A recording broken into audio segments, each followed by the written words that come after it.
ਸਤਿ ਸ਼੍ਰੀ ਅਕਾਲ, ਤੁਸੀਂ ਦੇਖ ਰਹੇ ਹੋ FYI ਮੀਡੀਆ। ਮੈਂ ਹਾਂ ਤੁਹਾਡੇ ਨਾਲ ਅਰਸ਼ਦੀਪ। ਜਿਵੇਂ ਸਾਨੂੰ ਸਾਰਿਆਂ ਨੂੰ ਪਤਾ ਹੈ ਕਿ COVID-19 ਇੱਕ ਹਿਸਾਬ ਦਾ ਸਾਡੇ ਨਾਲ ਜ਼ਿੰਦਗੀ ਦਾ ਹਿੱਸਾ ਹੀ ਬਣ ਚੁੱਕਿਆ ਹੈਗਾ ਆ। ਹੁਣ ਜਿਵੇਂ ਅਸੀਂ ਇਹਨਾਂ ਦੀ ਪ੍ਰੀਕਾਸ਼ਨਸ ਤੇ ਗਾਈਡਲਾਈਨਸ ਨੂੰ ਫੋਲੋ ਕਰ ਰਹੇ ਹੈਗੇ ਆ, ਨਾਲ ਸਾਡੀ ਲਾਈਫ ਦੇ ਵਿੱਚ ਬਹੁਤ ਸਾਰੀਆਂ ਛੋਟੀਆਂ-ਮੋਟੀਆਂ ਜਾਂ ਵੱਡੀਆਂ ਬਿਮਾਰੀਆਂ ਵੀ ਕਹਿ ਸਕਦੇ ਹਾਂ, ਜਿਹੜੀਆਂ ਸਾਡੇ ਲਾਈਫ ਦੇ ਨਾਲ ਚੱਲਦੀਆਂ ਨੇ। ਪਰਿਵਾਰ ਦੇ ਵਿੱਚ ਕਿਸੇ ਨੂੰ ਹੁੰਦਾ ਜਾਂ ਰਿਸ਼ਤੇਦਾਰ ਨੂੰ ਹੁੰਦਾ, ਅਸੀਂ ਆਲਵੇਜ਼ ਉਸ ਬਿਮਾਰੀ ਦੇ ਬਾਰੇ ਸੋਚਦੇ ਹਾਂ ਜਾਂ ਸੁਣਦੇ ਰਹਿੰਦੇ ਹਾਂ।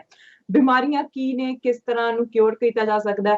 ਹਰ ਹਫਤੇ ਸਾਡੇ ਨਾਲ ਕੈਲੀਫੋਰਨੀਆ ਤੋਂ ਡਾਕਟਰ ਨੇ, ਡਾਕਟਰ ਹਰਮਿੰਦਰ ਗਿੱਲ। ਉਹ ਸਾਡੇ ਨਾਲ ਜੁੜਦੇ ਨੇ ਤੇ ਸਾਨੂੰ ਦੱਸਦੇ ਨੇ ਕਿ ਸਾਨੂੰ ਕੀ ਕੁਝ ਕਰਨਾ ਚਾਹੀਦਾ ਸਾਨੂੰ ਤੰਦਰੁਸਤ ਰੱਖਣ ਦੇ ਲਈ। ਅੱਜ ਫਿਰ ਮੇਰੇ ਨਾਲ ਸਟੂਡੀਓ ਦੇ ਵਿੱਚ ਵਰਚੁਅਲੀ ਤੌਰ ਦੇ ਉੱਤੇ ਜੁੜੇ ਹੋਏ ਨੇ। ਆਓ ਉਹਨਾਂ ਦਾ ਸਵਾਗਤ ਕਰਦੇ ਹਾਂ ਤੇ ਉਹਨਾਂ ਦੇ ਨਾਲ ਗੱਲਬਾਤ ਕਰਦੇ ਹਾਂ। ਡਾਕਟਰ ਗਿੱਲ, ਸਵਾਗਤ ਹੈ ਜੀ ਤੁਹਾਡਾ। ਬਹੁਤ ਬਹੁਤ ਮਿਹਰਬਾਨੀ ਅਰਸ਼ੀ, ਔਰ FYI ਮੀਡੀਆ ਦਾ ਬਹੁਤ ਬਹੁਤ ਧੰਨਵਾਦ। ਡਾਕਟਰ ਗਿੱਲ, ਜਿੱਦਾਂ ਮੈਂ ਦੱਸਿਆ ਕਿ ਬਹੁਤ ਸਾਰੀਆਂ ਡਿਸੀਜ਼ਸ ਹੁੰਦੀਆਂ ਨੇ ਜਾਂ ਬਹੁਤ ਸਾਰੀਆਂ ਚੀਜ਼ਾਂ ਅਸੀਂ ਸੁਣਦੇ ਰਹਿੰਦੇ ਹਾਂ ਕਿ ਹੈਲਥ ਪ੍ਰੋਬਲਮਸ ਆਉਂਦੀਆਂ ਰਹਿੰਦੀਆਂ ਨੇ। COVID-19 ਦਾ ਇੱਕ ਸਾਡੇ ਨਾਲ ਇੱਕ ਸਾਡੀ ਲਾਈਫ ਦਾ ਇੱਕ ਪਾਰਟ ਬਣ ਚੁੱਕਿਆ ਹੈਗਾ।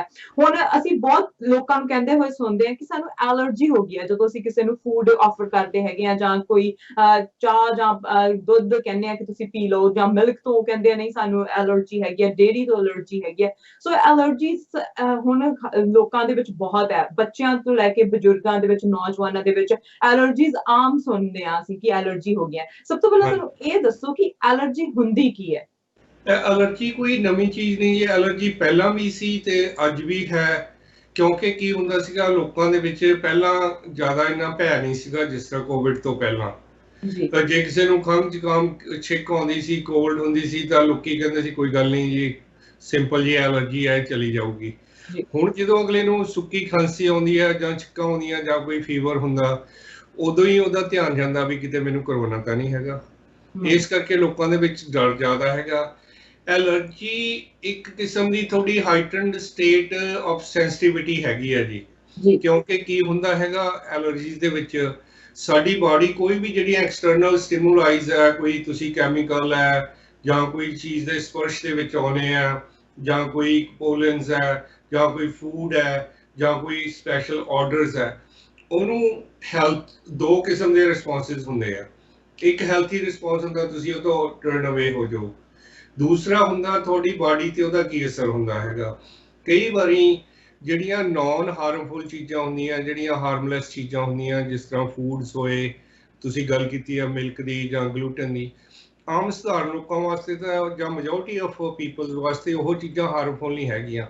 ਪਰ ਉਹੀ ਚੀਜ਼ ਅਗਰ ਤੁਹਾਡੀ ਬਾਡੀ ਦੇ ਵਿੱਚ ਚਲੀ ਜਾਂਦੀ ਹੈ, ਜਿਹੜਾ ਬੰਦੇ ਨੂੰ ਹਾਈਪਰ ਸੈਂਸਿਟੀਵਿਟੀ ਹੈਗੀ ਜਾਂ ਐਲਰਜੀ ਹੈਗੀ ਆ, ਤੇ ਉਹਦੀ ਬਾਡੀ ਇੱਕ ਕਿਸਮ ਦੇ ਹਿਸਟਾਮਾਈਨਸ ਹੈ, ਜਿਹੜੇ ਕੈਮੀਕਲ ਰਿਐਕਸ਼ਨ ਹੈਗੇ ਆ, ਇਹ ਜਿਹੜਾ ਮਤਲਬ ਜਿਹਨੂੰ ਆਪਾਂ ਕਹਿ ਸਕਦੇ ਹਾਂ ਹਿਸਟਾਮਾਈਨਸ ਪ੍ਰੋਡਿਊਸ ਕਰਨ ਲੱਗ ਜਾਂਦੀਆਂ, ਜਿਹੜਾ ਬਾਡੀ ਦਾ ਨੇਚਰ ਰਿਸਪੌਂਸ ਹੈਗਾ।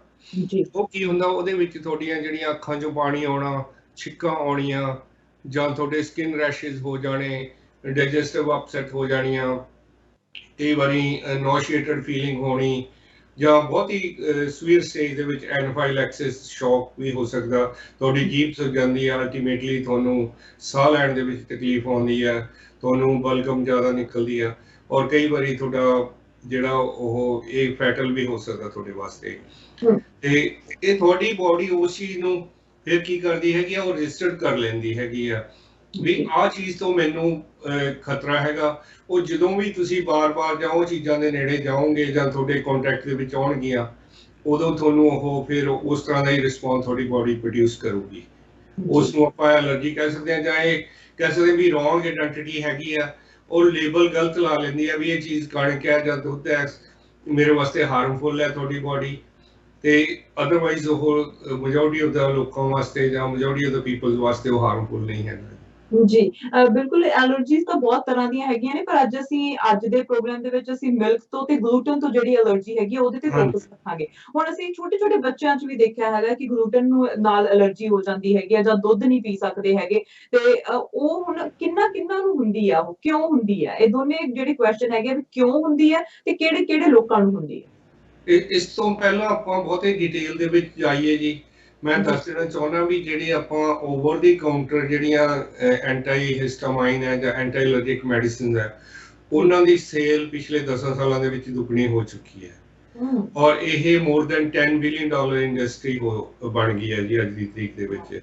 ਔਰ 50 ਮਿਲੀਅਨ ਲੋਕੀ ਜਿਹੜੇ ਨਾਰਥ ਅਮਰੀਕਾ ਦੇ ਵਿੱਚ, ਤੁਹਾਡਾ ਕੈਨੇਡਾ ਵੀ ਆਉਂਦਾ, US ਵੀ ਆਉਂਦਾ, ਹੋਰ ਕੰਟਰੀਜ਼ ਵੀ ਆਉਂਦੇ ਆ, ਜਿਹੜੇ ਰੈਗੂਲਰਲੀ ਐਲਰਜੀ ਤੋਂ ਸਫਰ ਕਰ ਰਹੇ ਆ। ਮਤਲਬ ਇਹ ਐਡੀ ਵੱਡੀ ਇਹ ਇੱਕ ਕਿਸਮ ਦੀ ਪੈਂਡੈਮਿਕ ਹੀ ਹੈ ਇਹ ਵੀ ਜੀ। ਤੇ ਉਹਦੇ ਵਿੱਚ ਕੀ ਹੁੰਦਾ ਹੈਗਾ ਜੀ, ਵੀ ਤੁਸੀਂ, ਤੁਹਾਡਾ ਕੁਐਸਚਨ ਸੀਗਾ ਵੀ ਕਿੰਨਾ ਲੋਕਾਂ ਨੂੰ ਹੁੰਦੀ ਹੈ। ਬਹੁਤੇ ਤੌਰ ਤੇ ਜਿਹੜੇ ਬੱਚੇ ਆਪਾਂ ਜਿਨ੍ਹਾਂ ਨੂੰ ਮਾਂ ਦਾ ਦੁੱਧ ਨਹੀਂ ਪਿਆਉਂਦੇ, ਵੈਸੇ ਤਾਂ ਨੋਬਡੀ ਨੋਜ਼ ਵੀ ਐਲਰਜੀ ਦੇ ਕੀ ਰੀਜ਼ਨ ਹੈਗੇ ਆ, ਪਰ ਇੱਕ ਰੀਜ਼ਨ ਇਹ ਵੀ ਹੈਗਾ ਵੀ ਜਦੋਂ ਛੋਟੇ ਬੱਚਿਆਂ ਨੂੰ ਆਪਾਂ ਬ੍ਰੈਸਟ ਫੀਡਿੰਗ ਜਿਹੜੀ ਪ੍ਰੋਪਰ, ਜਦੋਂ ਕਿ ਉਹਨਾਂ ਦਾ ਇਮਿਊਨ ਸਿਸਟਮ ਡਿਵੈਲਪ ਹੋਣਾ ਹੁੰਦਾ, ਉਹਨਾਂ ਨੂੰ ਉਹ ਬ੍ਰੈਸਟ ਫੀਡਿੰਗ ਨਹੀਂ ਦਿੰਦੀਆਂ ਮਾਵਾਂ, ਜਾਂ ਦੇ ਨਹੀਂ ਸਕਦੀਆਂ, ਕੋਈ ਜੌਬ ਹੈ ਕਿਸੇ ਦੀ ਜਾਂ ਕੋਈ ਹੋਰ ਰੀਜ਼ਨ ਹੈਗਾ ਜਾਂ ਕੋਈ ਹੈਲਥ ਕੰਡੀਸ਼ਨਸ ਹੈਗੀਆਂ, ਤੇ ਇਸ ਕਰਕੇ ਉਹਨਾਂ ਦੇ ਵਿੱਚ ਜਿਹੜੀ ਹੈ ਡਿਵੈਲਪ ਨਹੀਂ ਹੁੰਦੀ ਕਿ ਜਿਹੜੀ ਮਿਲਕ ਨੂੰ ਡਾਈਜੈਸਟ ਕਰਨ ਦੀ ਸ਼ਕਤੀ। ਇਹ ਰੀਜ਼ਨ ਹੋ ਸਕਦਾ ਹੈਗਾ। ਔਰ ਦੂਸਰਾ ਰੀਜ਼ਨ ਹੈਗਾ ਹੈਰੀਡਿਟਰੀ, ਜਾਂ ਕਈ ਵਾਰੀ ਆਪਾਂ ਜਿਹੜਾ ਡਾਈਵਰਸੀਫਾਈਡ ਫੂਡ ਨਹੀਂ ਦਿੰਦੇ, ਪਹਿਲੇ ਫਸਟ ਈਅਰ ਬੱਚਿਆਂ ਨੂੰ ਸਿਰਫ ਤੁਸੀਂ ਲਿਮਟਿਡ ਫੂਡ ਤੇ ਹੀ ਰੱਖਦੇ ਹੈਗੇ ਆ, ਇਹ ਵੀ ਰੀਜ਼ਨ ਹੋ ਸਕਦਾ ਹੈਗਾ। ਜਾਂ ਛੋਟੀ ਉਮਰ 'ਚ ਹੀ ਉਹਨਾਂ ਨੂੰ, ਜਾਂ ਪਹਿਲੇ 6 ਮਹੀਨਿਆਂ ਦੇ ਵਿੱਚ ਕੋਈ ਉਹਨਾਂ ਨੂੰ ਸਕਿਨ ਪ੍ਰੋਬਲਮ ਹੋਊਗੀ ਜਾਂ ਕੋਈ ਹੋਰ ਇਨਫੈਕਸ਼ਨਸ ਹੋ ਗਈਆਂ, ਉਹਨਾਂ ਨੂੰ ਆਪਾਂ ਨੂੰ ਐਂਟੀਬਾਇਓਟਿਕਸ ਦੇਣੇ ਪੈ ਗਏ, ਜਿਹਦੇ ਨਾਲ ਉਹਨਾਂ ਦੇ ਜਿਹੜਾ ਗਟ ਬਾਇਓਮ ਹੈ, ਜਿਹੜੇ ਗੁੱਡ ਬੈਕਟੀਰੀਆਜ਼ ਹੈ, ਬੈਡ ਬੈਕਟੀਰੀਆਜ਼ ਹੈ, ਉਹ ਖਤਮ ਹੋ ਸਕਦੇ ਆ। ਇਹ ਰੀਜ਼ਨ ਹੋ ਸਕਦਾ ਹੈਗਾ। ਇਹ ਹੋਰ ਵੀ ਕਈ ਕਾਰਨ ਹੋ ਸਕਦੇ ਹੈਗੇ ਆ, ਮਤਲਬ ਇਹ ਮੇਜਰ ਰੀਜ਼ਨ ਹੈਗੇ ਆ ਜਿਨ੍ਹਾਂ ਕਰਕੇ ਹੋ ਸਕਦੀ ਹੈ। ਬਿਲਕੁਲ, ਨਾਲ ਹੁਣ ਤੁਸੀਂ ਛੋਟੇ ਬੱਚਿਆਂ ਦੀ ਗੱਲ ਕੀਤੀ ਹੈ। ਛੋਟੇ ਬੱਚਿਆਂ 'ਚ ਤਾਂ ਹੁੰਦਾ ਕਈ ਵਾਰ ਸਾਨੂੰ ਕਾਫੀ ਏਜ ਤੋਂ ਬਾਅਦ, ਜਿਵੇਂ 20 ਸਾਲ ਤੋਂ ਬਾਅਦ ਪਤਾ ਲੱਗਦਾ ਕਿ ਸਾਨੂੰ ਐਲਰਜੀ ਹੈਗੀ ਹੈ। ਸੋ ਇਹ ਵੀ ਹੋ ਸਕਦਾ ਹੈ ਕਿ ਛੋਟੇ ਬੱਚਿਆਂ ਨੂੰ ਨਹੀਂ, ਯੰਗਸਟਰਸ ਨੂੰ ਵੀ ਹੋ ਸਕਦੀ ਹੈ, ਜਾਂ ਜਦੋਂ ਅਸੀਂ ਵੱਡੀ ਉਮਰ ਦੇ ਵਿੱਚ ਹੁੰਦੇ ਹਾਂ ਉਦੋਂ ਵੀ ਐਲਰਜੀ ਸਾਹਮਣੇ ਆ ਸਕਦੀ ਹੈ। It could B any time, ਕਿਉਂਕਿ ਤੁਹਾਡੀ ਬਾਡੀ ਦੇ ਵਿੱਚ ਹੈਗੀਆਂ ਇਹੋ ਜਿਹੀਆਂ ਤੱਤ ਹੈਗੇ ਆ ਜਿਹੜੇ, ਹੁਣ ਮਿਲਕ ਦੇ ਵਿੱਚ ਕੀ ਹੈ ਜੀ, ਮਿਲਕ ਦੇ ਵਿੱਚ ਦੋ ਚੀਜ਼ਾਂ ਹੈਗੀਆਂ ਮੇਨਲੀ। ਇੱਕ ਤਾਂ ਜਿਹੜਾ ਸ਼ੂਗਰ ਇਨ ਦਾ ਮਿਲਕ ਵਿਚ ਇਜ਼ ਲੈਕਟੋਜ਼ ਜੀ, ਤੇ ਦੂਸਰਾ ਹੈਗਾ ਇੰਜ਼ਾਈਮ, ਜਿਹੜਾ casein is the enzyme in the milk. ਪਹਿਲੇ ਸਟੇਜ ਦੇ ਵਿੱਚ ਜਿੱਥੇ ਹੈਗੀ ਆ ਬੱਚਿਆਂ ਨੂੰ ਲੈਕਟੋਜ਼ ਇੰਟੋਲਰੈਂਸ ਕਹਿ ਸਕਦੇ ਆ ਜਾਂ ਐਲਰਜੀ ਕਹਿ ਸਕਦੇ ਆ, ਉਹਦੇ ਵਿੱਚ ਕੀ ਹੁੰਦਾ ਹੈਗਾ, ਤੁਹਾਡੇ ਕੋਲ ਕਾਫੀ ਚੋਇਸਿਸ ਹੈਗੀਆਂ ਅੱਜ ਕੱਲ। ਲੈਕਟੋਜ਼ ਫ੍ਰੀ ਮਿਲਕ ਆਉਂਦਾ, ਜਾਂ ਹੋਰ ਐਲਮੰਡ ਮਿਲਕ ਆਉਂਦਾ। ਕਿਉਂਕਿ ਪਹਿਲੀ ਗੱਲ ਤਾਂ ਜਾਣਨ ਦੀ ਲੋੜ ਹੈ ਸਾਨੂੰ ਵੀ ਦੁੱਧ ਕਿਉਂ ਜ਼ਰੂਰੀ ਹੈ। ਦੁੱਧ ਜਿਹੜਾ ਹੈਗਾ ਆਪਾਂ ਬੱਚਿਆਂ ਨੂੰ ਇਸ ਕਰਕੇ ਦਿੰਦੇ ਹਾਂ ਕਿ ਉਹਨਾਂ ਦੀਆਂ ਬੋਨ ਸਟਰੋਂਗ ਹੋਣ, ਉਹਨਾਂ ਦਾ ਵਿਟਾਮਿਨ ਡੀ ਲੈਵਲ ਵਧੀਆ ਰਹੇ। ਕਿਉਂਕਿ ਇੱਕ ਇਹ ਰੀਜ਼ਨ ਵੀ ਹੈਗਾ ਵੀ ਜਿਨ੍ਹਾਂ 'ਚ low levels of vitamin D ਹੈ, they have higher incidences of allergies. ਤੇ ਉਹਨਾਂ ਕੇਸਿਸ ਦੇ ਵਿੱਚ ਕੀ ਹੈਗਾ, ਜਿਹੜਾ ਅੱਜ ਕੱਲ ਦੁੱਧ ਮਿਲਦਾ ਹੈਗਾ, ਤੁਹਾਡੇ ਵੀ ਮਿਲਦਾ ਜਾਂ ਇੱਥੇ ਵੀ ਮਿਲਦਾ, ਇਹ ਪਾਸਚਰਾਈਜ਼ਡ ਹੈਗਾ। ਅਗਰ ਤੁਸੀਂ ਉਹਦਾ ਗੈਲਨ ਦੇ ਉੱਤੇ ਲਿਖਿਆ ਦੇਖੋ, ਇਸ fortified with calcium and vitamin D, ਉਹਦਾ ਮਤਲਬ ਇਹ ਹੋਇਆ ਵੀ ਉਹਦੇ ਵਿੱਚ ਵੀ ਅਸੀਂ ਐਕਸਟਰਾ ਐਡ ਕੀਤਾ ਹੋਇਆ ਸਿੰਥੈਟਿਕ ਵਿਟਾਮਿਨ ਡੀ ਤੇ ਕੈਲਸ਼ੀਅਮ।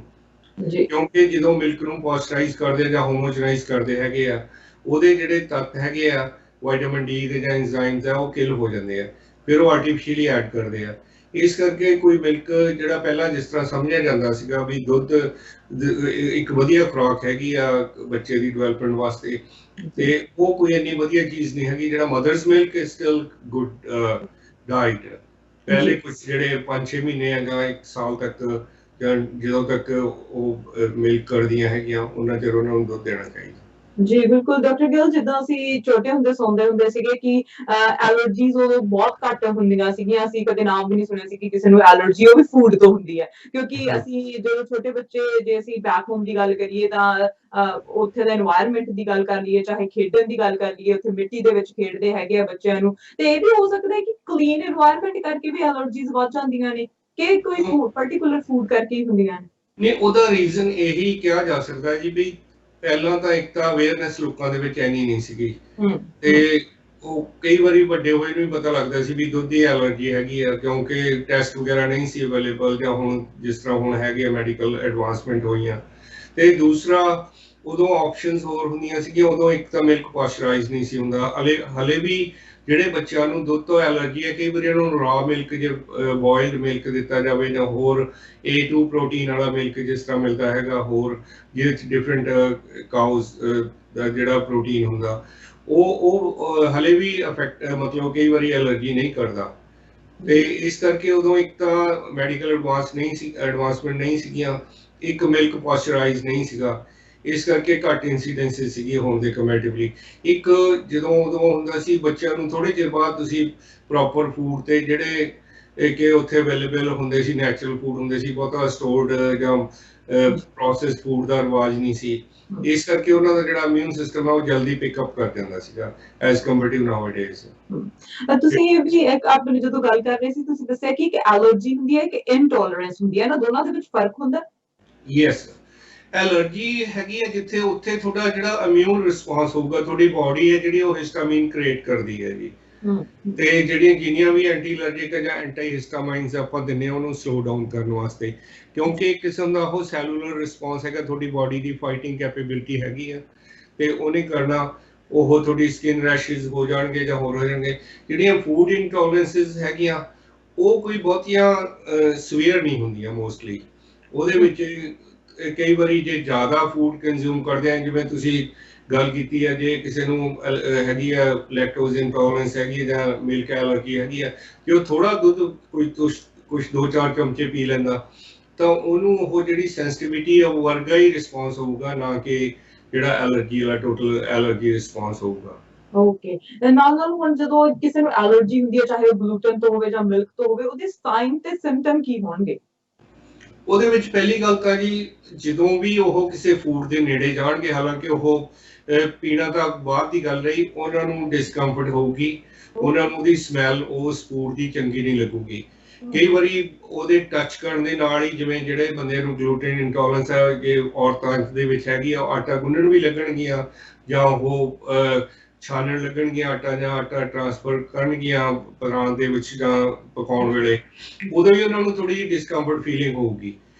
ਅਗਰ ਉਹ ਉਸ ਚੀਜ਼ ਨੂੰ ਖਾ ਲੈਂਦੇ ਆ, ਕਿਉਂਕਿ ਜਿਹੜਾ ਗਲੂਟਨ ਦੀ ਆਪਾਂ ਗੱਲ ਕਰੀਏ, ਗਲੂਟਨ ਦੇ ਵਿੱਚ ਜਿਹੜਾ ਵੀਟ ਹੈ ਇਹਦੇ ਵਿੱਚ 2 ਕਿਸਮ ਦੇ ਪ੍ਰੋਟੀਨ ਹੈ, ਇੱਕ ਗਲੈਡਨ ਹੈ, ਇੱਕ ਗਲੂਟਨ ਹੈ। ਗਲੂਟਨ ਹੈ ਜਿਹੜਾ ਉਹਦਾ ਕੰਮ ਹੈ ਜਿਹੜਾ ਇੱਕ ਦੂਜੇ ਦੇ ਕਣਕਿਆਂ ਨੂੰ ਉਹਨਾਂ ਨੂੰ ਇਕੱਠੇ ਕਰਨਾ, ਗਲੂਇੰਗ ਇਫੈਕਟ ਹੈਗਾ।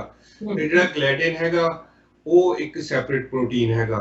ਮੋਸਟਲੀ ਜਿਹੜੀ ਹੁੰਦੀਆਂ ਹੈਗੀਆਂ ਵੀਟ ਤੋਂ ਐਲਰਜੀਜ਼ ਆ ਉਹ ਗਲੂਟਨ ਕਰਕੇ ਹੁੰਦੀਆਂ, ਤੇ ਤੁਹਾਡੀ ਬਾਡੀ ਦੇ ਵਿੱਚ ਜਿਹੜੇ ਸਰਟਨ ਐਂਜ਼ਾਈਮਸ ਨੇ ਜਿਹੜੇ ਉਹਨੂੰ ਬ੍ਰੇਕ ਡਾਊਨ ਨਹੀਂ ਕਰ ਪਾਉਂਦੇ, ਇਸ ਕਰਕੇ ਤੁਹਾਨੂੰ ਡਾਇਰੀਆ ਹੋ ਸਕਦਾ, ਨੋਜ਼ੀਏਟਡ ਫੀਲ ਹੋ ਸਕਦੀ ਹੈ, ਸਕਿਨ ਰੈਸ਼ਿਸ ਹੋ ਸਕਦੇ ਆ, ਕਿਸੇ ਨੂੰ ਹੈਡੇਕ ਹੋ ਸਕਦਾ, ਕਿਸੇ ਨੂੰ ਨੀਂਦ ਨਾ ਆਉਣ ਦੀ ਪ੍ਰੋਬਲਮ ਹੋ ਸਕਦੀ ਹੈ। ਇਮੀਡੀਏਟਲੀ ਉਹਨਾਂ ਨੂੰ they have to rush to the restroom. ਤੇ ਉਹ ਅਲਟੀਮੇਟਲੀ ਕੀ ਹੁੰਦਾ ਹੈਗਾ, ਤੁਹਾਡੇ ਜਿਹੜੀਆਂ ਇਰੀਟੇਬਲ ਬਾਉਲ ਮੂਵਮੈਂਟ ਵਰਗੇ ਸਿੰਪਟਮਸ ਬਣ ਜਾਂਦੇ ਹੈਗੇ ਆ, ਕਈ ਨੂੰ ਕਨਸਟੀਪੇਸ਼ਨ ਹੋ ਜਾਂਦੀ ਆ, ਕਿਉਂਕਿ ਇੱਕ ਇਨਫਲੇਮੇਟਰੀ ਰਿਸਪੌਂਸ ਜਿਹੜਾ ਤੁਹਾਡੀ ਬਾਡੀ ਕਰਦੀ ਹੈਗੀ ਆ ਉਹ ਤੁਹਾਡੀ ਬਾਡੀ ਦੇ ਵਿੱਚ ਚਲਾ ਜਾਂਦਾ। ਜੀ, ਜਦੋਂ ਅਸੀਂ ਐਲਰਜੀ ਦੀ ਗੱਲ ਕਰਦੇ ਹਾਂ ਤਾਂ ਇਹ ਲਾਈਫ ਥ੍ਰੈਟਨਿੰਗ ਵੀ ਹੋ ਸਕਦੀਆਂ ਕਿ ਜਾਨ ਦਾ ਨੁਕਸਾਨ ਵੀ ਹੋ ਸਕਦਾ ਜੇ ਜ਼ਿਆਦਾ ਹੋ ਜੇ ਐਲਰਜੀ ਤਾਂ? ਹਾਂਜੀ, ਕਈ ਕੇਸਿਸ ਦੇ ਵਿੱਚ ਜਿਸ ਤਰ੍ਹਾਂ ਪੀਨਟ ਵਗੈਰਾ ਦੀ ਐਲਰਜੀ ਹੈ ਬਹੁਤੀ ਸਵੀਅਰ ਹੋ ਜਾਂਦੀ ਹੈ, ਤੇ ਉਹਨਾਂ ਕੇਸਿਸ ਦੇ ਵਿੱਚ ਜਿਹੜਾ ਐਨਾਫਾਈਲੈਕਟਿਕ ਸ਼ੌਕ ਵਗੈਰਾ ਹੋ ਸਕਦਾ ਹੈਗਾ। ਉਹਦੇ ਵਿੱਚ ਕੀ ਹੁੰਦਾ ਹੈਗਾ ਵੀ ਤੁਹਾਡੀਆਂ ਜਿਹੜੀਆਂ 에ਅਰਵੇਜ਼ ਆ ਉਹ ਉਹਨਾਂ ਦਾ ਸਪੈਜ਼ਮ ਹੋ ਜਾਂਦਾ, ਜਾਂ ਤੁਹਾਡੀ ਜੀਭ ਇੰਨੀ ਸੁੱਜ ਜਾਂਦੀ ਹੈ ਕਿ ਤੁਹਾਨੂੰ ਸਾਹ ਲੈਣ 'ਚ ਤਕਲੀਫ ਹੋ ਸਕਦੀ ਹੈ। ਉਹਨਾਂ ਕੇਸਿਸ ਦੇ ਵਿੱਚ ਇੱਥੇ ਡਾਕਟਰ ਤੁਹਾਨੂੰ ਰਿਕਮੈਂਡ ਕਰਦੇ ਹੈਗੇ, ਇੱਕ ਪੈਨ ਵਰਗਾ ਇੱਕ ਔਜ਼ਾਰ ਹੁੰਦਾ, ਉਹਦੇ ਵਿੱਚ ਆਪ ਇੰਜੈਕਟ ਕਰਨ ਹੁੰਦਾ, ਐਪੀਪੈਨ ਕਹਿੰਦੇ ਆ ਉਹਨੂੰ।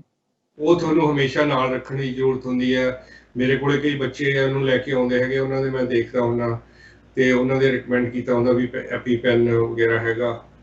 ਹਾਂਜੀ ਜੀ, ਬਿਲਕੁਲ। ਜਿਵੇਂ ਹੁਣ ਐਲਰਜੀਜ਼ ਹੈਗੀਆਂ ਨੇ, ਇੱਕ ਪਰਸਨ ਨੂੰ ਮਲਟੀਪਲ ਐਲਰਜੀਜ਼ ਹੋ ਸਕਦੀਆਂ ਨੇ?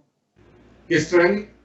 ਇੱਕ ਪਰਸਨ ਨੂੰ ਮਲਟੀਪਲ ਐਲਰਜੀਜ਼, ਕਿ ਉਹਨੂੰ ਗਲੂਟਨ ਤੋਂ ਵੀ ਐਲਰਜੀ ਹੋਵੇ, ਮਿਲਕ ਤੋਂ ਵੀ, ਪੀਨਟ ਤੋਂ ਵੀ, ਸੋ ਇੱਕ ਪਰਸਨ ਨੂੰ ਹਾਂਜੀ, there is a possibility ਉਹਨਾਂ ਨੂੰ ਇੱਕ ਤੋਂ ਜ਼ਿਆਦਾ ਚੀਜ਼ਾਂ ਤੋਂ ਵੀ ਐਲਰਜੀ ਹੋ ਸਕਦੀ ਹੈਗੀ ਹੈ ਜੀ। ਸੋ possibility। ਸੋ ਕਿਹੜੀ ਸਟੇਜ ਤੇ ਜਾ ਕੇ ਸਾਨੂੰ ਟੈਸਟ ਦੇ ਲਈ ਜਾਣਾ ਚਾਹੀਦਾ ਕਿ ਸਾਨੂੰ ਕਿਹੜੀ ਚੀਜ਼ ਤੋਂ ਐਲਰਜੀ ਹੈਗੀ ਹੈ? ਕਈ ਵਾਰ ਅਸੀਂ ਐਲਰਜੀ ਦੀ ਗੋਲੀ ਖਾ ਲੈਂਦੇ ਹੈਗੇ ਆ ਜਿਹੜੀਆਂ ਸਾਨੂੰ ਓਵਰ ਦਾ ਕਾਊਂਟਰ ਮਿਲ ਜਾਂਦੀਆਂ ਨੇ ਕਿ ਥੋੜੀ ਬਹੁਤ ਐਲਰਜੀ ਹੋਈ ਹੈ, ਜਾਂ ਕਈ ਵਾਰੀ ਸਾਡੀ ਸਕਿਨ ਤੇ ਰੈਸ਼ ਹੋ ਜਾਂਦੀ ਹੈ, ਸੋ ਅਸੀਂ ਕਹਿੰਦੇ ਹਾਂ ਕਿ ਸ਼ਾਇਦ ਕਿਸੇ ਚੀਜ਼ ਤੋਂ ਹੋ ਗਈ ਹੋਗੀ, ਜਾਂ ਸਮਰ ਐਲਰਜੀ ਹੋਗੀ, ਜਾਂ ਵੈਦਰ ਦੇ ਕਰਕੇ ਹੋ ਜਾਂਦੀ ਹੋਗੀ, ਪਰ ਕਿਸੇ ਪਰਟੀਕੁਲਰ ਚੀਜ਼ ਵੱਲ ਅਸੀਂ ਧਿਆਨ ਨਹੀਂ ਦਿੰਦੇ। ਸਾਨੂੰ ਕਿਹੜੀ ਸਟੇਜ ਤੇ ਜਾ ਕੇ ਟੈਸਟ ਕਰਵਾਉਣਾ ਚਾਹੀਦਾ? ਕਿਉਂਕਿ ਸਟੇਜ ਤਾਂ ਤੁਹਾਡੀ ਬਾਡੀ ਖੁਦ ਹੀ ਦੱਸ ਦਿੰਦੀ ਹੈਗੀ ਆ ਵੀ ਜੇ ਤੁਸੀਂ ਇੱਕ ਪਾਰਟੀਕੂਲਰ ਫੂਡ ਤੁਸੀਂ ਇੰਜੈਸਟ ਕਰਦੇ ਆ, ਫਰਜ਼ ਕਰੋ ਤੁਸੀਂ ਹਰ ਰੋਜ਼ ਆਟੇ ਦੀ ਰੋਟੀ ਖਾਂਦੇ ਹੈਗੇ ਆ ਤੇ ਤੁਹਾਨੂੰ ਉਹੀ ਸਿੰਪਟਮਸ ਅਪੀਅਰ ਹੁੰਦੇ ਹੈਗੇ ਆ, ਤੁਸੀਂ ਈਜ਼ੀ ਉਹਦਾ ਚੈੱਕ ਹੈਗਾ, ਤੁਸੀਂ ਉਹਨੂੰ ਬੰਦ ਕਰਕੇ ਚੌਲ ਖਾ ਕੇ ਦੇਖ ਲਓ ਜਾਂ ਹੋਰ ਕਿਸੇ मतलब फ्लावर कोई होर कोई चौलों के आटे की करके देख लो, ਜਾਂ ਤੁਸੀਂ ਮੱਕੀ ਦਾ ਆਟਾ ਲੈ ਲਓ ਜਾਂ ਬਾਜਰੇ ਦਾ ਆਟਾ ਲੈ ਲਓ। ਉਹਦੇ ਨਾਲ ਜੇ ਅਗਰ ਤੁਸੀਂ ਉਹ ਸਿੰਪਟਮਸ ਤੁਹਾਡੇ ਡਿਸਪੀਅਰ ਹੋ ਜਾਂਦੇ ਆ, ਮੀਨਸ ਤੁਹਾਨੂੰ ਉਸ ਚੀਜ਼ ਦੀ ਐਲਰਜੀ ਹੈਗੀ ਹੈ। ਤੇ ਅਦਰਵਾਈਜ਼ ਤੁਹਾਡੀ ਬਾਡੀ ਦੇ ਵਿੱਚ ਰਿਸਪੌਂਸ ਹੀ ਦੱਸ ਦਿੰਦਾ ਹੈਗਾ, ਜਾਂ there are symptoms you can consult someone. ਉਹਨਾਂ ਕੋਲੇ ਹੁਣ ਜਿਵੇਂ ਮੇਰੇ ਤੁਸੀਂ ਕੁਐਸਚਨੇਅਰਸ ਹੈਗੇ ਮੇਰੇ ਵੈਬਸਾਈਟ ਦੇ ਉੱਤੇ, ਐਲਰਜੀ ਕੁਐਸਚਨੇਅਰ, ਉਹ ਕਾਫੀ 100 ਪੁਆਇੰਟ ਚੈੱਕ ਹੈਗਾ। ਉੱਤੇ ਜਾ ਕੇ ਉਹ ਜਿਹੜੇ ਤੁਸੀਂ ਆਨਸਰ ਕਰਦੇ ਕੁਐਸਚਨ, ਤੁਹਾਨੂੰ ਆਪੇ ਪਤਾ ਲੱਗ ਜੂਗਾ ਵੀ ਤੁਹਾਨੂੰ ਕਿਹੜੀ ਕਿਹੜੀ ਚੀਜ਼ ਦੀ ਐਲਰਜੀਜ਼ ਹੈਗੀ ਆ। ਪਰ ਅੱਜ ਕੱਲ੍ਹ ਤਾਂ ਕਾਫੀ ਟੈਸਟ ਅਵੇਲੇਬਲ ਹੈਗੇ ਤੁਹਾਡੇ ਬਾਡੀ ਦੇ ਵਿੱਚ, ਉਹ ਇੰਜੈਕਟ ਕਰ ਸਕਦੇ ਆ ਉਹ ਜਿਹੜੇ ਕੰਪੋਨੈਂਟਸ ਹੁੰਦੇ ਆ, ਜਿਸ ਤਰ੍ਹਾਂ ਗ੍ਰਾਸ ਦਾ ਹੋਇਆ, ਐਗਸ ਦਾ ਹੋਇਆ, ਵੀਟ ਦਾ ਹੋਇਆ, ਮਿਲਕ ਦਾ ਹੋਇਆ, ਜਾਂ ਜਿਹੜੇ ਵੀ ਪੈਟ ਡੈਂਡਰ ਦਾ ਹੋਇਆ, ਜਾਂ ਜਿਹੜਾ ਫਰ ਹੋਈ, ਜਾਂ ਕੋਈ ਪੋਲਨਸ ਹੋਏ, ਟਰੀਜ਼ ਹੋਏ, ਟਰੀ ਸੈਪ ਹੋਇਆ, ਗ੍ਰਾਸ ਬਰਮੂਡਾ ਗ੍ਰਾਸ ਹੋਇਆ, ਉਹ ਉਹਨਾਂ ਨੇ ਕਾਫੀ ਐਲਰਜੈਂਸ ਬਣਾਏ ਹੋਏ, ਟੈਸਟ ਬਣਾਏ ਹੋਏ ਆ। ਉਹ ਤੁਹਾਡੀ ਬਾਡੀ ਦੇ ਵਿੱਚ ਇੰਜੈਕਟ ਕਰਕੇ ਫਿਰ ਉਹਨਾਂ ਨੇ ਅੱਗੇ ਉਹਦੇ ਨੰਬਰ ਰੱਖੇ ਹੋਏ ਆ 1 2 4 3 4 5 ਵੀ ਕਿੰਨੇ ਤੁਹਾਡਾ ਕਿਹੜਾ ਲੈਵਲ ਹੈਗਾ, ਉਸ ਹਿਸਾਬ ਨਾਲ ਹੀ ਉਹਦਾ ਟ੍ਰੀਟਮੈਂਟ ਕਰਦੇ ਹੈਗੇ। ਸੋ ਇਹ ਜਿਹੜੀ ਐਲਰਜੀਜ਼ ਹੁੰਦੀਆਂ ਨੇ ਇਹ ਲਾਈਫ ਲੌਂਗ ਹੁੰਦੀਆਂ ਨੇ ਕਿ ਕਿਸੇ ਟਾਈਮ ਦੇ ਉੱਤੇ ਜਾ ਕੇ ਐਲਰਜੀਜ਼ ਘਟ ਵੀ ਸਕਦੀਆਂ ਨੇ ਜਾਂ ਖਤਮ ਵੀ ਹੋ ਸਕਦੀਆਂ ਨੇ ਬਾਡੀ ਦੇ ਵਿੱਚੋਂ? ਅਗਰ ਤੁਸੀਂ ਉਹਨਾਂ ਦੇ ਇਮਿਊਨ ਸਿਸਟਮ ਨੂੰ ਸਪੋਰਟ ਨਹੀਂ ਕਰਦੇ ਹੈਗੇ ਤਾਂ it can bother you lifelong. ਪਰ ਕਈਆਂ ਦੇ ਬੱਚਿਆਂ ਦੇ ਕੇਸਿਸ ਦੇ ਵਿੱਚ ਹੁੰਦੀਆਂ ਕਿ they can outgrow out of these allergies. ਪਰ ਮੋਸਟਲੀ ਇਹਦੀ ਟ੍ਰੀਟਮੈਂਟ ਦੀ ਜ਼ਰੂਰਤ ਹੁੰਦੀ ਆ। ਅਗਰ ਜਿੰਨਾ ਚਿਰ ਤੁਸੀਂ ਤੁਹਾਡੀ ਬਾਡੀ ਦੇ ਵਿੱਚ ਉਹਦੀ ਮੈਮਰੀ ਅਰੇਜ਼ ਨਹੀਂ ਕਰਦੇ ਹੈਗੇ, ਜਿਹੜੀ ਚੀਜ਼ ਦੀ ਤੁਹਾਨੂੰ ਸੈਂਸਿਟੀਵਿਟੀ ਜਾਂ ਐਲਰਜੀ ਹੈਗੀ ਆ, ਉਹਨਾਂ ਚਿਰ ਉਹਦਾ ਟ੍ਰੀਟਮੈਂਟ ਹੋਣਾ ਮੁਸ਼ਕਲ ਹੁੰਦਾ। ਇਹ ਕਾਫੀ ਕਿਸਮ ਦੀਆਂ ਅਪਰੋਚਿਸ ਹੈਗੀਆਂ ਜਿਹੜੀਆਂ ਐਲੋਪੈਥਿਕ ਮੈਡੀਸਿਨਸ ਜਾਂ ਵੈਸਟਰਨ ਮੈਡੀਕੇਸ਼ਨਸ ਹੈ, ਉਹਨਾਂ ਦੇ ਵਿੱਚ ਐਂਟੀ ਹਿਸਟਾਮਾਈਨਸ ਹੈ, ਜਾਂ ਤਾਂ ਜਿਹੜਾ ਕਿ ਤੁਹਾਡੇ ਉਹ ਜਿਹੜਾ ਰਿਐਕਸ਼ਨ ਹੈ ਜਿਹੜਾ ਬਾਡੀ ਦਾ ਉਹਨੂੰ ਸਲੋ ਡਾਊਨ ਕਰਦਾ ਹੈਗਾ, ਤੇ ਤੁਹਾਡੇ ਨਿਊਰੋਟ੍ਰਾਂਸਮਿਟਰ ਨੂੰ ਇੱਕ ਕਿਸਮ ਦਾ ਸਲੋ ਡਾਊਨ ਕਰ ਦਿੰਦਾ ਹੈਗਾ ਵੀ ਤੁਸੀਂ ਰਿਐਕਟ ਨਹੀਂ ਕਰਦੇ ਉਸ ਚੀਜ਼ ਨੂੰ। ਪਰ ਜਦੋਂ ਤੁਸੀਂ ਫਿਰ ਉਹ ਚੀਜ਼ ਲਓਗੇ ਤੁਹਾਨੂੰ ਵਾਰ-ਵਾਰ ਫਿਰ ਉਹ ਲੈਣੀ ਪੈਂਦੀ ਆ, ਅਲਟੀਮੇਟਲੀ ਉਹ ਕੰਮ ਕਰਨੋਂ ਹਟ ਜਾਂਦੀ ਹੈ। They don't have any system to support the immune system ਵੀ ਉਹਨੂੰ ਡੀਸੈਂਸਿਟਾਈਜ਼ ਕਿਸ ਤਰ੍ਹਾਂ ਕਰਨਾ ਹੈਗਾ, ਵੀ ਉਹਦੀ ਮੈਮਰੀ ਚੋਂ ਕਿਸ ਤਰ੍ਹਾਂ ਕੱਢਣਾ ਹੈਗਾ। ਜਦੋਂ ਕਿ ਹੋਮਿਓਪੈਥਿਕ ਦਵਾਈਆਂ ਕੈਪੇਬਲ ਹੈਗੀਆਂ, ਉਹ they can help you to erase that from the memory। ਫਿਰ ਤੁਸੀਂ you can help your body to produce certain enzymes ਜਿਹੜੇ ਤੁਹਾਡੀ ਬਾਡੀ ਦੇ ਵਿੱਚ ਮਿਸਿੰਗ ਹੈ, ਜਾਂ they are not being produced enough to break down those components। Homeopathic ਦੇ doctor ਹੈਗੇ, ਤੁਸੀਂ ਹੋਮੋਪੈਥੀ ਦੇ ਬਾਰੇ ਜਾਣਕਾਰੀ ਹੈਗੀ ਹੈ ਕਿ ਹੋਮੋਪੈਥੀ ਸਪੋਰਟ ਕਰਦੀ ਹੈਗੀ ਹੈ।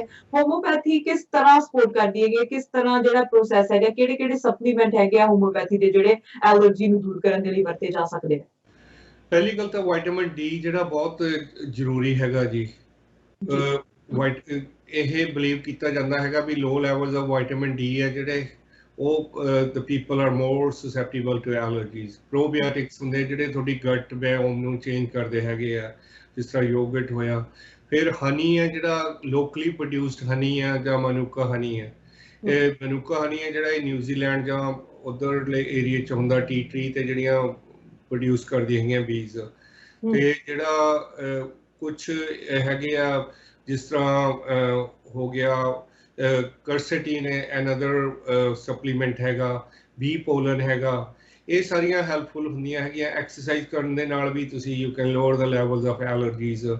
ਤੇ ਉਹ ਬੰਦੇ ਦੀ ਜਿਹੜੀਆਂ ਉਸ ਤਰ੍ਹਾਂ ਉਹਦੀਆਂ ਜਿਹੜੀਆਂ ਦੇਖਣ ਦੇ ਨਾਲ ਹੀ ਉਹਦੀਆਂ ਜਿਹੜੀਆਂ ਨਿਊਟ੍ਰੀਸ਼ਨਲ ਸਟੱਡੀ ਕਰਕੇ ਉਹਨਾਂ ਦੇ ਦੇਖਣ ਨਾਲ ਵੀ ਕਿਹੜੀ ਚੀਜ਼ ਦੀ ਘਾਟ ਹੋ ਸਕਦੀ ਹੈ, ਕਿਹੜੀ ਚੀਜ਼ ਦੀ ਉਹਨਾਂ ਨੂੰ ਜ਼ਰੂਰਤ ਹੈਗੀ ਹੈ, ਕਿ ਕਿਹੜੀ ਚੀਜ਼ ਦੀ ਉਹਨਾਂ ਨੂੰ ਕਮੀ ਕਰਕੇ ਇਹ ਪੋਸੀਬਲ ਹੈ ਹੋ ਸਕਦਾ। ਕਿਉਂਕਿ ਮੇਰੀ ਸਟੱਡੀ ਨਾਲ board certified, I am also board certified integrative health also. ਤੇ ਮੈਂ ਕੀ ਕਰਦਾ ਹੈਗਾ ਜੀ, ਮੈਂ ਹੋਮਿਓਪੈਥੀ ਨੂੰ ਇਹ ਸਪਲੀਮੈਂਟ ਦੇ ਜਿਹੜੇ ਥੈਰਾਪਿਊਟਿਕ ਗ੍ਰੇਡ ਵਾਲੇ ਸਪਲੀਮੈਂਟਸ ਆ ਉਹਨਾਂ ਦੇ ਨਾਲ ਪੇਅਰ ਕਰਕੇ ਤੇ ਸਾਨੂੰ ਵਧੀਆ ਰਿਜ਼ਲਟਸ ਮਿਲਦੇ ਹੈਗੇ। ਨਾਲ ਹੁਣ ਜਿਵੇਂ ਜਦੋਂ ਕਿਸੇ ਨੂੰ ਐਲਰਜੀ ਹੁੰਦੀ ਹੈ, ਚਾਹੇ ਗਲੂਟਨ ਤੋਂ ਆ, ਮਿਲਕ ਤੋਂ ਆ, ਅਸੀਂ ਡਿਸਕਾਰਡ ਕਰ ਦਿੰਦੇ ਹਾਂ ਆਪਣੀ ਮੀਲ ਦੇ ਵਿੱਚੋਂ, ਆਪਣੀ ਡਾਇਟ ਦੇ ਵਿੱਚੋਂ ਕਿ ਅਸੀਂ ਹੁਣ ਗਲੂਟਨ ਫ੍ਰੀ ਚੀਜ਼ਾਂ ਖਾਣੀਆਂ ਹੈਗੀਆਂ ਨੇ। ਉਹਦੇ ਨਾਲ ਬਾਡੀ ਤੇ ਕੋਈ ਇਫੈਕਟ ਪੈਂਦਾ ਹੈ? ਕਿਉਂਕਿ ਆਮ ਤੌਰ ਤੇ ਜਦੋਂ ਤੁਸੀਂ ਡਾਕਟਰ ਦੇ ਕੋਲੇ ਜਾਂਦੇ ਹੋ ਤੁਹਾਨੂੰ ਇਹੀ ਕਹਿੰਦੇ ਹੈਗੇ ਆ ਜੀ ਵੀ ਤੁਹਾਨੂੰ ਐਗਸ ਤੋਂ ਐਲਰਜੀ ਜਾਂ ਪੀਨਟ ਤੋਂ ਤੁਸੀਂ ਅਵੋਇਡ ਕਰੋ। ਪਰ ਦੇ ਟੈਲ ਯੂ ਵੀ ਇਹਦਾ ਕੋਈ ਟ੍ਰੀਟਮੈਂਟ ਤਾਂ ਹੈ ਨਹੀਂ ਗਾ ਜੀ। ਵਰਸਸ ਸਾਡੇ ਕੋਲੇ 70 ਤੋਂ 80% ਕੇਸਿਸ ਆ। I have a recent case, ਇੱਕ 17-18 ਸਾਲ ਦੀ ਲੜਕੀ ਸੀ, ਕਾਕੇਸ਼ੀਅਨ। ਉਹਨੂੰ ਅੱਜ ਤੱਕ ਉਹਨੇ ਕਿਤੇ ਮਤਲਬ ਜਦੋਂ ਵੀ ਉਹ ਆਈਸਕ੍ਰੀਮ ਵੀ ਖਾਂਦੀ ਸੀ ਉਹਨੂੰ ਮਿਲਕ ਦੀ ਇੰਨੀ ਸੀਗੀ, ਉਹ ਸ਼ੀ ਹੈਜ਼ ਟੂ ਵੋਮਿਟ ਤੇ ਬੋਡੀ ਤੇ ਅਲਰਜਿਕ ਰਿਐਕਸ਼ਨ ਹੋ ਜਾਂਦਾ ਸੀ। Within 6 to 8 months of treatment, she can enjoy the ice cream. Now she's in university and she's very happy.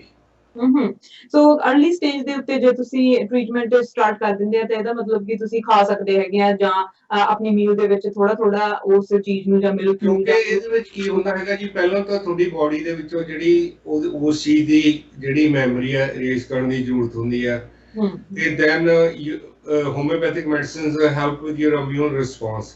ਉਹ ਤੁਹਾਨੂੰ ਹੌਲੀ ਹੌਲੀ ਜਿਹੜਾ ਤੁਹਾਡੀ ਬੋਡੀ ਡੀਸੈਂਸਿਟਾਈਜ਼ ਹੋ ਜਾਂਦੀ ਹੈ ਉਸ ਨੂੰ, ਔਰ ਉਹ ਓਵਰ ਰਿਐਕਟ ਨਹੀਂ ਕਰਦੀ ਹੈਗੀ।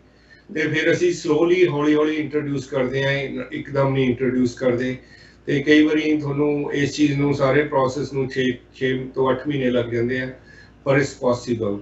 ਵੀ see the good results in childrens ਆ ਜਿਨ੍ਹਾਂ ਦੇ ਵਿੱਚ ਸਕਿਨ ਪ੍ਰੋਬਲਮਸ ਹੁੰਦੀਆਂ, ਮੋਸਟਲੀ ਜਿਹੜੇ ਐਗਜ਼ੀਮਾ ਵਗੈਰਾ ਦਾ ਰੀਜ਼ਨ ਵੀ ਆ, ਕਈ ਵਾਰੀ ਐਲਰਜੀਜ਼ ਹੀ ਹੁੰਦੀਆਂ, ਕਈ ਸਰਟਨ ਫੂਡ ਹੁੰਦੇ ਆ, ਪਰ ਤੁਹਾਨੂੰ ਫॉर द ਟਾਈਮਿੰਗ ਉਹ ਫੂਡ ਤਾਂ ਐਲੀਮੀਨੇਟ ਕਰਨੇ ਹੀ ਪੈਂਦੇ ਆ।